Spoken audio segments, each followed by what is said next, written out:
കർത്താവ് നിങ്ങളോടുകൂടെ, അങ്ങേ ആത്മാവോടും കൂടെ. ലൂക്കായുടെ വിശുദ്ധ സുവിശേഷത്തിൽ നിന്നുള്ള വായന. കർത്താവേ, അങ്ങേക്ക് മഹത്വം. അധ്യായം 12, തിരുവചനങ്ങൾ 32 മുതൽ. അക്കാലത്ത് ഈശോ ശിഷ്യന്മാരോട് അരുളി ചെയ്തു, ചെറിയ അജഗണമേ, ഭയപ്പെടേണ്ട.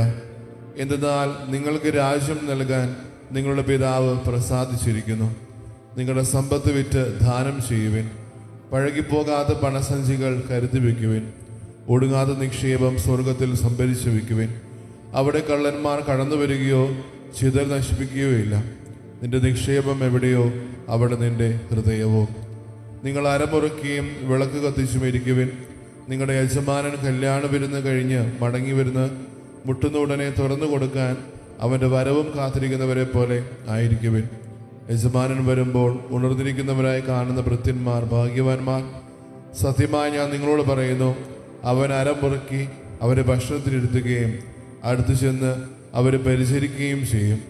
അവൻ രാത്രിയുടെ 3-ാം യാമത്തിലോ 2-ാം യാമത്തിലോ വന്നാലും അവരെ ഒരുക്കമുള്ളവരായി കണ്ടാൽ ആ ഭൃത്യന്മാർ ഭാഗ്യവാന്മാർ. ഇതറിഞ്ഞുകൊള്ളുവിൻ, കള്ളൻ ഏത് മണിക്കൂറിൽ വരുമെന്ന് ഗൃഹനായകൻ അറിഞ്ഞിരുന്നുവെങ്കിൽ തൻ്റെ വീട് കുത്തി തുറക്കാൻ അനുവദിക്കുമായിരുന്നില്ല. നിങ്ങളും ഒരുങ്ങിയിരിക്കുവിൻ. എന്തെന്നാൽ പ്രതീക്ഷിക്കാത്ത മണിക്കൂറിലാണ് മനുഷ്യപുത്രൻ വരുന്നത്. പത്രോസ് ചോദിച്ചു, കർത്താവേ, നീ ഈ ഉപമ പറയുന്നത് ഞങ്ങൾക്ക് വേണ്ടിയോ എല്ലാവർക്കും വേണ്ടിയോ?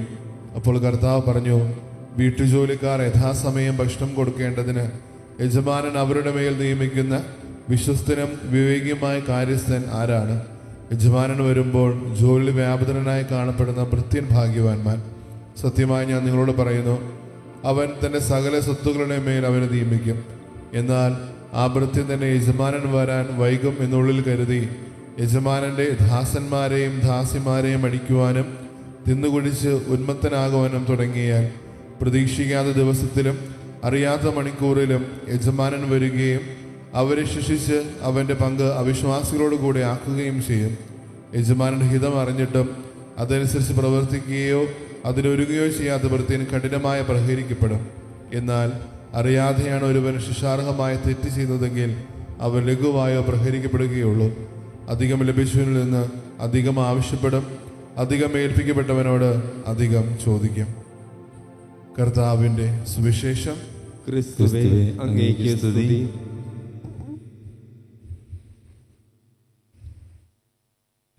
ഈശോയിൽ സ്നേഹം നിറഞ്ഞ മാതാപിതാക്കളെ, സഹോദരി സഹോദരങ്ങളെ, നാളുകൾക്ക് മുൻപ് ഒരു ലൈറ്റ് ഹൗസ് ഒരു മനുഷ്യനെ ഏൽപ്പിക്കുകയുണ്ടായി.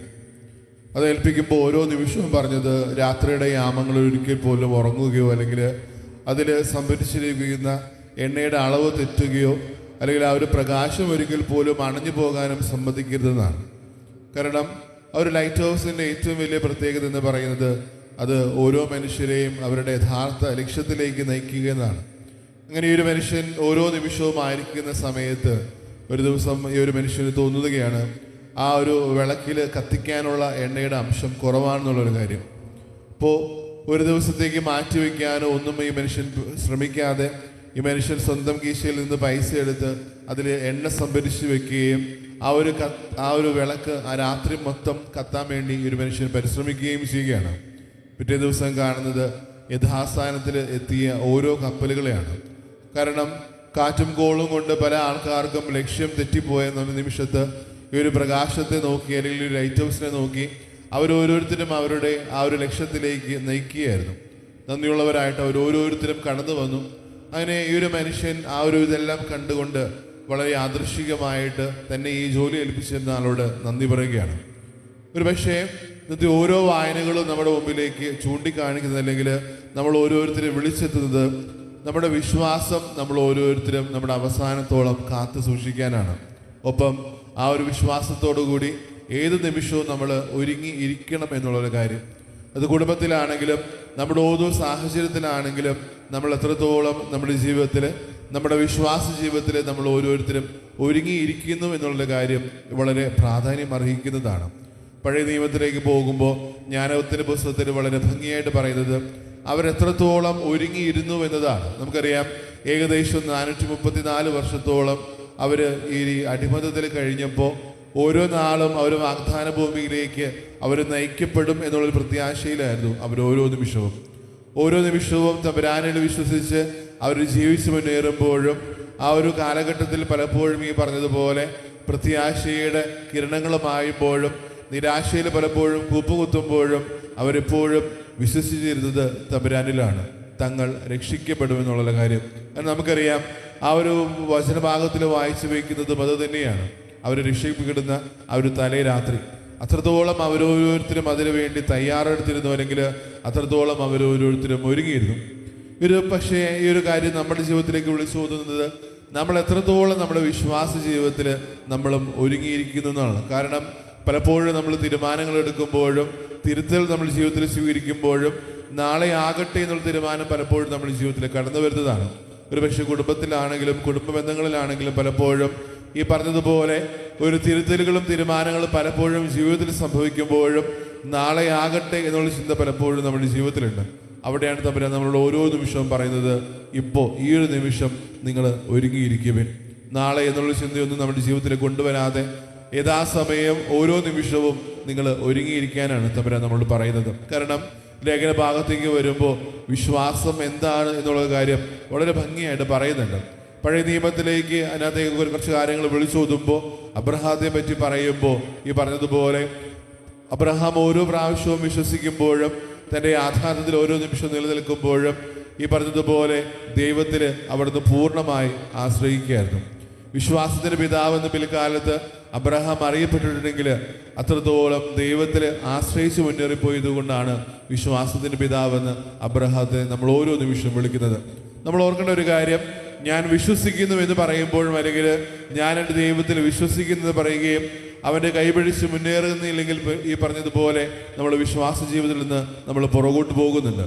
അതുകൊണ്ട് തന്നെ ഓരോ നിമിഷവും നമ്മൾ ഓർക്കേണ്ട ഒരു കാര്യം, എത്രത്തോളം ഞാനൊരു ദൈവത്തിൽ ആശ്രയിക്കുന്നു അല്ലെങ്കിൽ എത്രത്തോളം ആ ഒരു ദൈവത്തിൻ്റെ കൈപിടിച്ച് ഞാൻ മുന്നേറുന്നു എന്നുള്ള കാര്യം നമ്മൾ ഓരോ നിമിഷവും ഓർക്കേണ്ടതുണ്ട്. കാരണം അബ്രഹാത്തിന്റെ ജീവിതത്തിൽ നമുക്കറിയാം, ഈ ഒരു ഭൂമിയിൽ ഒരിക്കൽ പോലും നടക്കില്ല എന്ന് പറഞ്ഞ പല കാര്യങ്ങളുമാണ് അബ്രഹാത്തെ ഏൽപ്പിക്കുന്നത്. പക്ഷേ അത്രത്തോളം സ്വകാര്യതയോടുകൂടി ഭംഗിയോടും ബഹുമാനത്തോടും കൂടി തമ്പുരാനിൽ തൻ്റെ സകല വിശ്വാസവും ആ ഒരു മനുഷ്യൻ ഏറ്റു പറയുന്നുണ്ട്. ഓർക്കുക, നമ്മുടെ ജീവിതത്തിലും ഈ പറഞ്ഞതുപോലെ ഈ ചുറ്റുമുള്ള ഓരോരുത്തരും പരിഹസിക്കപ്പെടുമ്പോഴും മാറ്റി നിർത്തപ്പെടുമ്പോഴും നമ്മളും ആ ഒരു വിശ്വാസത്തിൽ അത്രത്തോളം പരിരക്ഷ പറയുക അല്ലെങ്കിൽ അത്രത്തോളം നമ്മുടെ വിശ്വാസം കാത്തു സൂക്ഷിക്കുകയും ചെയ്യുന്നവരാണെന്നുള്ള കാര്യം നമ്മൾ ഓരോ നിമിഷവും ഓർക്കേണ്ടതുണ്ട്. പുതിയ നിയമത്തിൽ കടന്നു വരുമ്പോഴും ഈ പറഞ്ഞതുപോലെ പഴയ കാലഘട്ടത്തിൽ അവരുടെ ജീവിതത്തിൽ പലപ്പോഴും ഒത്തിരിയേറെ യാത്ര ചെയ്യേണ്ട ഒരു സാഹചര്യം ഉണ്ടായിരുന്നു. അങ്ങനെയാണ് ഈ ഒരു മണവാളൻ തൻ്റെ രാത്രിയുടെ ഏറ്റവും വലിയ യാമത്തിൽ കടന്നു വരുന്നത്. പക്ഷേ ആ ഒരു സാഹചര്യത്തിൽ ആ ഒരു കുടുംബത്തിലെ ഓരോ അംഗങ്ങളും ഒരുങ്ങിയിരിക്കുന്നില്ലെങ്കിൽ അത് അവരുടെ കുടുംബത്തിന് തന്നെ മാനക്കേടാണ്. നമ്മൾ ഓർക്കേണ്ട ഒരു കാര്യം, എൻ്റെ ജീവിതത്തിൽ എൻ്റെ മരണം ഏത് നിമിഷം തേടി വന്നാലും ഞാൻ എൻ്റെ വിശ്വാസം എത്രത്തോളം കാത്തു സൂക്ഷിക്കുന്നു എന്നുള്ള കാര്യം പലപ്പോഴും നമ്മൾ തിരിച്ചറിയേണ്ടതുണ്ട്. ഓരോ നിമിഷവും നമ്മൾ വിശ്വാസ ജീവിതത്തിൽ ജീവിച്ച് മുന്നേറി പോകുമ്പോഴും നമ്മൾ അവിടേക്ക് ഏതെങ്കിലും രീതിയിൽ അതിലൊരു ചെറിയ രീതിയിൽ താഴ്ചകൾ കൊടുക്കുന്നുണ്ടോ, അല്ലെങ്കിൽ നമ്മൾ ചില കാര്യങ്ങൾ ഈ പറഞ്ഞതുപോലെ വേണ്ടെന്ന് വെക്കുന്നുണ്ടോ? അതുകൊണ്ട് തന്നെ ഓരോ നിമിഷവും ഓർക്കണ ഒരു കാര്യം, നാളെ എന്നുള്ളൊരു ചിന്ത ഒരിക്കലും നമ്മുടെ ജീവിതത്തിൽ കൊണ്ടുവരാതെ ഇന്ന് ഈ ഒരു നിമിഷം തൊട്ട് നമ്മുടെ വിശ്വാസത്തിൽ ഉറച്ച ഉള്ള ആൾക്കാരാണെങ്കിൽ വിശ്വാസത്തിൽ പൂർണ്ണതയുള്ളവരായിട്ട് മാറാൻ നമ്മൾ ഓരോരുത്തരും പരിശ്രമിക്കണം. കാരണം തമ്പുരാൻ ഓരോ നിമിഷവും നമ്മളിന്ന് പ്രതീക്ഷിക്കുന്നത് നമ്മുടെ വിശ്വാസ ജീവിതത്തിൽ നമ്മൾ ഓരോ നിമിഷവും ഒരുങ്ങിയിരിക്കണം എന്നുള്ളൊരു കാര്യമാണ്. തമ്പുരാൻ നമ്മൾ ഓരോരുത്തരെയും സമൃദ്ധമായിട്ട് അനുഗ്രഹിക്കട്ടെ. പിതാവിൻ്റെയും പുത്രൻ്റെയും പരിശുദ്ധാത്മാവിൻ്റെയും നാമത്തിൽ ആമേൻ.